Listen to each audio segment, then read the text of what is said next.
El término cambio climático forma parte de nuestra vida cotidiana. Lo tenemos en las noticias, está en los discursos de los líderes políticos, en los periódicos. De hecho, un reciente estudio lo sitúa en la quinta de las preocupaciones de los españoles, pero realmente sabemos lo que significa. Una de las primeras personas en utilizar el término cambio climático fue el prestigioso biólogo Stephen Snyder en 1976. Greenpeace lleva casi 20 años denunciando la importancia de frenar este fenómeno y de reducir las emisiones de CO2 a la atmósfera. Sin embargo, cuando comenzamos a denunciarlo, la sociedad no estaba ni preparada ni sensibilizada para hacer frente a este tema y había demasiados intereses económicos para poder escuchar a los ecologistas. El aumento de la temperatura trajo consigo el deshielo de los polos, el aumento de las sequías y de los fenómenos meteorológicos extremos. Los líderes políticos se dieron cuenta de que no podían quedarse con los brazos cruzados y así nació el Protocolo de Kioto. En 1997, 160 países decidieron poner freno al cambio climático y firmar el Protocolo de Kioto. Sin embargo, todavía quedaba mucho camino por recorrer.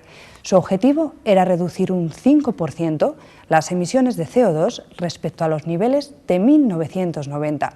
Pero el trabajo fue largo. Tardaron 7 años en ponerse de acuerdo y en que entrara en vigor el Protocolo de Kioto, ya que muchos países, entre ellos Estados Unidos, se negaban a ratificarlo. Ahora se abre una nueva etapa. El Protocolo de Kioto llega a su fin. Tiene que ser sustituido por un plan más ambicioso. En el próximo mes de diciembre, los 192 países que forman parte de la Convención de Cambio Climático de la ONU tienen que reunirse en Copenhague y fijarse unos nuevos objetivos.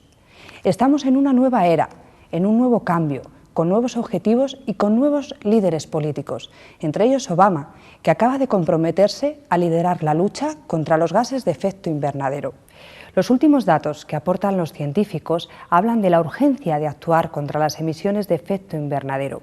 Si hace unos años se hablaba de un aumento de temperaturas de entre 1 y 2 grados centígrados, ahora se habla de un aumento de hasta 5 grados centígrados.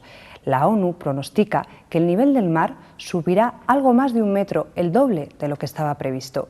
Os invitamos a que os quedéis con nosotros a descubrir las respuestas en el reportaje que os presentamos a continuación y que ha elaborado nuestro compañero Diego Valor. La Tierra se calienta, los hielos se derriten, y no es ciencia ficción. El clima está cambiando aceleradamente por culpa del ser humano. Los efectos ya irreversibles pueden ser devastadores si no pasamos a la acción. Han aumentado los fenómenos meteorológicos extremos, pasando de sequías a inundaciones. Aumentan también las catástrofes naturales y las víctimas. Huracanes, incendios, sequías, tormentas, olas de calor. La década pasada fue la más cálida de los últimos 1300 años. En 2003, una ola de calor costó la vida a más de 30.000 personas en Europa. Y la temperatura irá ascendiendo. Las consecuencias en España están siendo graves. Los sistemas naturales y humanos más amenazados son el Ártico, África, los deltas asiáticos y las islas pequeñas. Desde la era industrial, los humanos hemos cambiado significativamente la composición de la atmósfera al utilizar combustibles fósiles, carbón, petróleo y gas. Al quemarse, emiten una variedad de gases, principalmente dióxido de carbono y metano, que se van concentrando en la atmósfera, formando un manto que atrapa el calor del Sol. Esto produce un continuo calentamiento del planeta, un efecto invernadero. Hace 20 años que Greenpeace comenzó su campaña de información y sensibilización contra el cambio climático. 2 décadas después, y tras un insuficiente protocolo de Kioto, el gobierno sigue mirando hacia otro lado. ¿Y los ciudadanos? ¿Tenemos claro qué es el cambio climático? Pues en eso no estoy muy metido, ¿no? Bueno, es un poquito complicado, pero lo que podemos hacer es, evitar contaminar más la atmósfera para que nos perjudique más, digamos, el sol, ¿no? No, ahora mismo no tengo ni idea, lo que oigo por ahí, pero vamos. Pues que de las industrias que hacen más contaminación, más gases tóxicos tal, y están destruyendo la capa de ozono y cambio climático está muy mal todo. Está todo fatal y no hacemos nada por arreglarlo. Vamos tirando de todo, vamos haciendo de todo lo peor, o sea que está fatal. Vamos, que se está estropeando el planeta. Este cambio presenta ya sus efectos negativos. Greenpeace muestra en el libro de fotografías Fotoclima ejemplos del cambio que sufrirá España si no se actúa contra el calentamiento. El libro aborda mediante la imagen la fuerte sequía del Ebro a su paso por Zaragoza, la desaparición de los naranjales de Valencia y del glaciar de Monte Perdido, Huesca, la posible inundación de la Manga del Mar Menor, Murcia, o la hipotética destrucción por las llamas del Parque Natural de los Alcornocales, en Cádiz. Greenpeace está convencido de que es posible evitar que millones de personas sufran las consecuencias de los peores impactos del cambio climático, que serían los desastres meteorológicos extremos, la falta de agua potable o más hambre. Tenemos que elegir: impactos irreversibles o una revolución energética. En esta decisión tienen un papel determinante nuestros políticos. ¿Qué deberían hacer para ponerse manos a la obra? En la cumbre de Copenhague que va a haber en diciembre se ha de alcanzar un acuerdo mundial que dé continuidad al protocolo de Kioto y vaya mucho más allá. Es decir, los gobiernos deben alcanzar un acuerdo para reducir las emisiones de gases de efecto invernadero por lo menos en un 40% para el conjunto de los países desarrollados en el horizonte 2020 respecto a 1990. Y también deben poner recursos económicos los países desarrollados para que los países en vía de desarrollo puedan contribuir a reducir sus emisiones de CO2, puedan también disponer de recursos para hacer frente a los impactos del cambio climático que son inevitables y por tanto deban sin más remedio adaptarse a ellos, y también puedan contribuir a la lucha contra la deforestación, porque es necesario también alcanzar un objetivo de deforestación cero para 2020. Para frenar el cambio climático hará falta una revolución en la forma en que usamos y producimos la energía y un fuerte compromiso para detener la deforestación en todo el mundo. El apoyo social es grande y son muchos los que en su día a día ya han incorporado medidas muy sencillas. Los ciudadanos podemos aportar nuestra actividad a la lucha contra el cambio climático, en primer lugar, reduciendo nuestro consumo de energía, planteándonos que hay que hacer un uso racional de la energía, basado en la eficiencia, evitando consumos inútiles. Como regla general, cada vez que vayamos a utilizar un aparato o un vehículo o un edificio, tenemos que usar la energía mínima necesaria para el servicio que necesitamos. Pues para no destruir nuestro planeta, la necesidad más urgente es la de reducir el consumo energético. Este es el mejor hábito para luchar con el mayor problema ambiental al que se enfrenta la humanidad. Pero, ¿qué podemos hacer? Hombre, se podría hacer muchas cosas.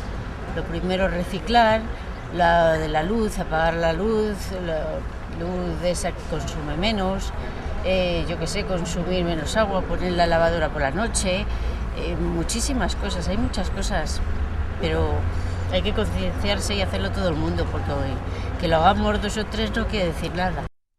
Además, debemos bajar 1 grado la temperatura de la calefacción o el termostato en las horas donde no hay nadie en casa. Instalar ventanas de doble acristalamiento para evitar fugas. Alejar el frigorífico de posibles fuentes de calor y no introducir en él alimentos calientes. Apagar las luces cuando no se precisen y sustituir las bombillas normales por otras de bajo consumo. Así se puede ahorrar energía, además de dinero. Está claro que es fundamental un cambio en la forma de producir y usar la energía, que es la mayor fuente de emisiones de CO2. La sustitución de formas de obtención de energías sucias por otras sostenibles necesita que se paralice la construcción de centrales térmicas, el cierre progresivo de las centrales nucleares y el apoyo a la generación de electricidad con fuentes renovables. El 80% de los gases de efecto invernadero que producen el cambio climático están relacionados con la producción y el consumo de energía. El CO2 es el principal responsable del cambio climático, consecuencia de la quema de carbón, petróleo y gas para producir energía fundamentalmente en los países industrializados. En España, la temperatura media ha aumentado el doble que la media mundial y se han reducido drásticamente nuestros glaciares. Las olas de calor y las sequías son cada vez más frecuentes, con graves consecuencias para sectores importantes de nuestra economía como el agrario y el turístico. Es especialmente preocupante que nuestro país sea el más alejado de cumplir sus compromisos bajo el Protocolo de Kioto. Es urgente actuar ya para revertir esta tendencia. Urgente, sobre todo, porque el Gobierno ha remitido a la Unión Europea los datos de las emisiones de gases de efecto invernadero correspondientes a 2007. El informe indica que en ese año crecieron un 2% con respecto al anterior. De esta forma, España supera ya en un 52% las emisiones de 1990, año de referencia en el Protocolo de Kioto. Este protocolo establece que para el final de 2012, España no deberá superar en más de un 15% las emisiones de 1990. El calentamiento y el aumento del nivel del mar continuarán durante siglos, según los expertos, incluso si las concentraciones de gases de efecto invernadero se estabilizan. Además, algunos impactos no tendrán solución posible, como podría ser la extinción de un 20 o un 30% de las especies si el incremento medio de la temperatura global se acerca a 3,5 grados centígrados. El papel de los océanos en el calentamiento global es complejo. Los océanos sirven de estanque para el CO2, absorbiendo parte de lo que tendría que estar en la atmósfera. El incremento del CO2 ha dado lugar a la acidificación del océano. Además, la temperatura de los océanos desciende y les cuesta más absorber el exceso de CO2. Los océanos actualmente absorben alrededor de 1 tonelada de CO2 por persona y año. Se estima que los mares del planeta han absorbido alrededor de la mitad de todo el CO2 generado por la actividad humana desde el año 1800. El calentamiento global está proyectado para causar diferentes efectos en el océano, como por ejemplo el ascenso del nivel del mar, el deshielo de las grandes masas de hielo de los polos y el calentamiento de la superficie de los océanos. Este aumento de la temperatura del agua y su acidificación tiene un especial efecto negativo en los corales y especies marinas, provocando su desaparición. Con el ascenso de la temperatura global, el agua en los océanos se expande. El agua de la Tierra o de los glaciares pasa a estar en los océanos, como por ejemplo el caso de Groenlandia o de las capas de hielo de la Antártida. Las predicciones muestran que antes de 2050, el volumen de los glaciares terrestres disminuirá un 60%. El cambio climático avanza hacia el peor de los escenarios posibles. Si hace poco más de un año, los 2.500 científicos que conforman el panel intergubernamental del cambio climático lanzaron un informe demoledor en el que anunciaban que el calentamiento global era irreversible, abrupto y causado en mayor parte por el hombre, los impactos que anunciaban parece que ahora se quedan cortos. Si en un escenario moderado, el IPCC apuntaba a un aumento de entre 1,5 y 2 grados hacia final de siglo, siempre y cuando se redujeran las emisiones de dióxido de carbono, ahora la horquilla realista se eleva hacia los 5 grados o incluso más. Con las predicciones sobre el aumento del nivel del mar ocurre otro tanto. Así, si el incremento propuesto del nivel del mar oscilaba entre 18 y 59 centímetros, ahora lo razonable es esperar que se sitúe en torno a 1 metro o algo más de cara a fin de siglo, el doble de lo estimado. Los compromisos de Kioto caducan a finales de 2012 y la ausencia de ratificación por parte de algunas de las naciones más contaminantes del globo, como es el caso de Estados Unidos, segundo mayor emisor de gases de efecto invernadero, solo superado por China, ha demostrado la debilidad de este compromiso. De ahí la urgencia de lograr un nuevo pacto mundial a partir de 2012 que permita que el proceso de reducción de emisiones siga su curso. Con ese objetivo se celebró en diciembre pasado en la ciudad polaca de Poznań una reunión de las partes interesadas que aprobó una hoja de ruta cuyas propuestas serán debatidas en Copenhague en diciembre de este año.